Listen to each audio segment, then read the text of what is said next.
ขอเจริญพรนะเช้านี้มองเห็นตะกร้ากับน้ำในตุ่มนะซึ่งหลายคนมักจะบ่นว่านะต้นทุนเนี่ยมีน้อยอยากจะได้อะไรตักขึ้นมาก็ไม่เคยได้สักทีผิดหวังตลอดตั้งแต่ทำธุรกิจตั้งแต่เป็น SME เป็นธุรกิจระดับล่างกลางบนทำอะไรก็รู้สึกว่าแม้แต่จะเป็น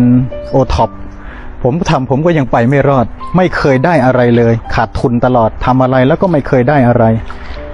อย่างน้อยๆตักน้ำมาดูเหมือนจะไม่ได้น้ำแต่ครูบาอาจารย์สอนว่าลองดูสิมันก็ยังได้มาตั้งหลายหยดนะเนี่ยอย่าคิดว่าไม่ได้อะไรถ้าเราคิดว่าเราทำอะไรแล้วไม่ได้อะไรแล้วหยุดทำขนาดทำแล้วยังไม่ได้อะไรแล้วหยุดทำแล้วมันจะได้อะไรจริงไหมโยมฉะนั้นถ้าหากว่าบอกว่าคว้าอะไรก็คว้าไม่ได้คว้ามากี่ทีหลุดมือไปทุกทีคว้ากี่ทีไม่เคยได้อย่างน้อยๆมันก็ติดมือมาตั้งหลายหยดนะเนี่ยนะก็ยังเปียกอยู่ที่มือ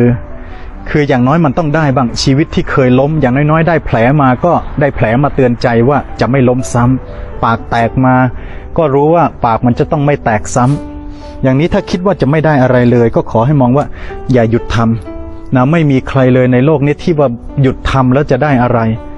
ยิ่งต้องทำแล้วยิ่งต้องได้ถึงมันจะได้น้อยหน่อยแต่มันก็ยังดีกว่าไม่ทำอะไรเลยให้กำลังใจนะโยมนะสำหรับคนที่คิดว่าตักมาแล้วไม่ได้อะไรมันต้องได้อะไรบ้างนะอย่างน้อยๆนะมันก็ยังเป็นเหมือนน้ำมนต์นะลดให้มันรู้สึกสบายใจได้ในสิ่งที่ได้ก็แล้วกันเท่าที่ได้แต่ต้องขยันต้องลงมือแล้วต้องใช้ทักษะหาวิธีทำยังไงถ้ามันไม่ได้ก็ต้องทั้งมือนะทั้งมือทั้งอะไรต่างๆก็รูปแบบต่างๆก็แล้วแต่ใครจะถนัดแบบไหนทำยังไงให้มันได้บ้างถึงมันจะไม่ได้มันก็ยังพอได้บ้างอยู่ดีให้กำลังใจโยมนะใครที่รู้สึกว่าชีวิตมันจะต้องขับเคลื่อนกันต่อไปก็ต้องขับกันต่อไปไม่มีใครอยู่เฉยๆแล้วจะได้อะไรไม่ได้อะไรแต่ก็ยังได้บ้างก็ยังดีหมดซะละเจริญพรเช้านี้กับตะกร้าอนุโมทนาบุญ